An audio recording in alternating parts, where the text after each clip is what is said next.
Vamos iniciar a semana à luz do Evangelho segundo o Espiritismo.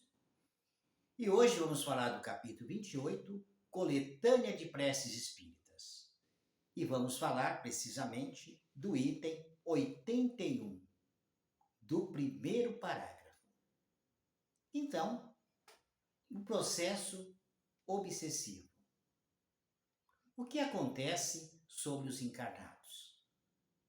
O espírito, normalmente o obsessor, que está obsediando aquela pessoa, normalmente é uma vingança, uma cobrança do passado. Foram amigos e se tornaram inimigos. Agora, um está encarnado e o outro desencarnado. Então começa a sofrer os assédios, um pelo outro. Então, eles começam a observar o desvio moral do encarnado. Se for uma questão de vício, ele vai justamente investir, procurar com que o médium ceda às suas sugestões. E o que acontece com isso? E também existe a influência no físico. O médium tem uma doença física, ele começa a potencializar os incômodos, as dores. Então, como que é isso? Então, vamos contar uma história, como aconteceu isso com o rapaz. O espírito queria que ele cometesse uma ação extraconjugal, um inimigo espiritual. Então, o que aconteceu? Ele usava o transporte coletivo para ir trabalhar. O espírito foi até a memória desse encarnado, desse rapaz, e começou a buscar informações do tipo de mulheres que o atraía numa encarnação anterior.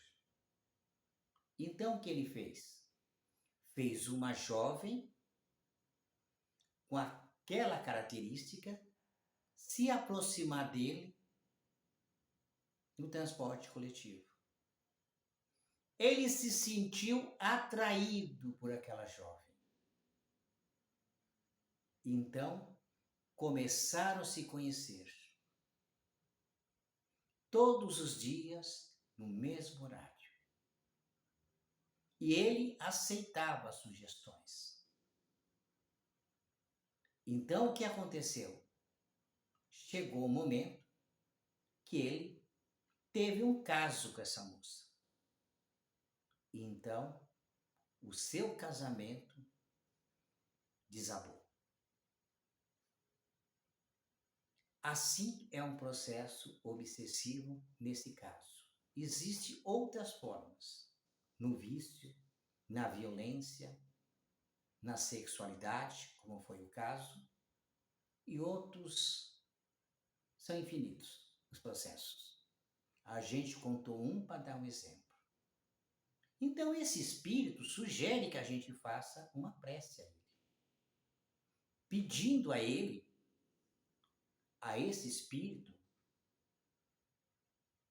que comece a provocar as suas mudanças.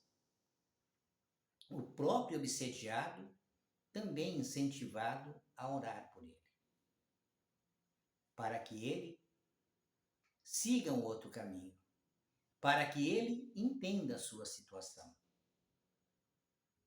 Então, normalmente aí não existe vítima.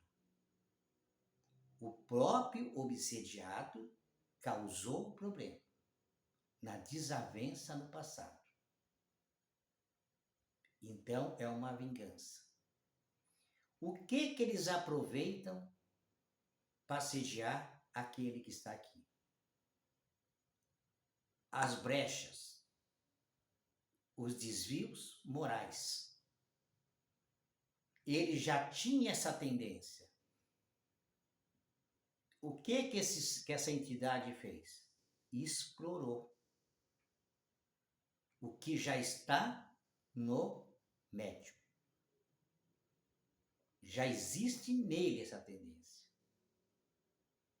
Só assim ele pode obsediar uma pessoa nos seus próprios defeitos morais potencializados. Então, acontece dessa forma, como está aqui no prefácio do item 81. Isso acontece, como diz o Kardec. A influência é de desencarnado para encarnado, de encarnado para encarnado e desencarnado para desencarnado. Existem todas essas vertentes. Sempre por afinidade. Aquele espírito que conviveu com aquele médium, nesse caso, e sabe, conhece os seus defeitos morais, as suas imperfeições, e explora para se vingar, satisfazer a sua vingança. Porque lá no passado ele foi prejudicado por esse encarnado. Estão aí para se acertar. Então, se procura uma ajuda numa casa espírita que vai intervir, vai procurar mostrar a esse espírito o que ele está fazendo, vai evangelizar o encarnado, com certeza o obsessor vai estar junto e vai também ouvir o evangelho. Então vai feito o desligamento, aos poucos, gradativamente. Então, a gente vai falar dessa influência nesse primeiro item. Depois a gente volta para completar, porque o texto é muito longo e para que todos possam entender o decorrer de tudo. Na próxima semana, nós vamos falar até de influência física, que também pode acontecer. Então, nós estamos falando da influência moral, através da mediunidade. Todos nós somos médiuns. Mediunidade é uma faculdade humana. Não dá para fugir disso. Estamos aqui para melhorar, para aperfeiçoar, para nos livrarmos das nossas imperfeições morais. Que essas são exploradas com ajuda, com amor e caridade de outros. Amigos espirituais, amigos encarnados, caridosos que possam nos auxiliar. É assim que acontece o processo do obsedado. E depois iremos falar das preces. Então, por enquanto, vamos ficando por aqui. Um forte abraço a todos.